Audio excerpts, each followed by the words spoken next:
சிறைவாசிகளுக்கான செலவுகளை குறைக்கும் நோக்கில் கோவை மத்திய சிறையில் நிலக்கடலை சாகுபடி செய்யும் திட்டம் சூடுபிடித்துள்ளது.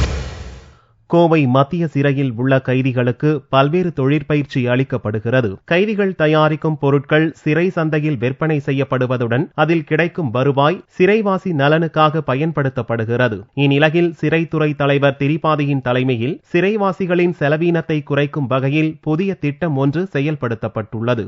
இதன்படி பாபா அணு ஆராய்ச்சி நிலையத்தால் உருவாக்கப்பட்டு செறிவூட்டப்பட்ட நிலக்கடலை பயிரை கைதிகள் சாகுபடி செய்தனர். இது குறித்து செய்தியாளர்களிடம் பேசிய சிறைத்துறை டிஐஜி ஆனந்தன், தற்போது கோவை சிறையில் 5 ஏக்கரில் நிலக்கடலை சாகுபடி செய்யப்பட்டுள்ளதாகவும் இதன் மூலம் கிடைக்கும் வருவாய் சிறைவாசிகளுக்கு பயன்படுத்தப்படும் என்றும் கூறினார். பாபா அணுசக்தி ஆராய்ச்சி நிலையத்திலிருந்து செறிவூட்டப்பட்ட நிலக்கடலை வித்துக்கள் தமிழ்நாடு சிறைத்துறைக்கு அளிக்கப்பட்டு சிறைத்துறை தலைவரும் காவல்துறை கூடுதல் தலைமையான திரு திரிபாதி ஐபிஎஸ் அவர்களால் ஒரு செயல் திட்டம் வகுக்கப்பட்டு திறந்தவெளி சிறையில் முதலில் 5 ஏக்கரும் பின்னர் 10 ஏக்கரும் அது விரிவுபடுத்த திட்டமிட்டுள்ளோம்.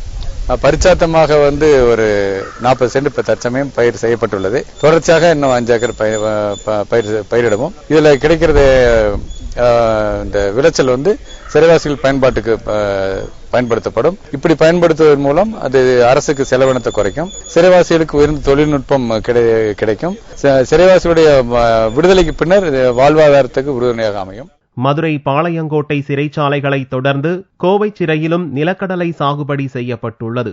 இதுபோன்ற திட்டங்கள் சிறையிலிருந்து வெளிவரும் கைதிகள் வெளி உலகில் சொந்த உழைப்பில் வாழ வழிவகுக்கும் என்றும் காவல்துறை அதிகாரிகள் தெரிவித்தனர்.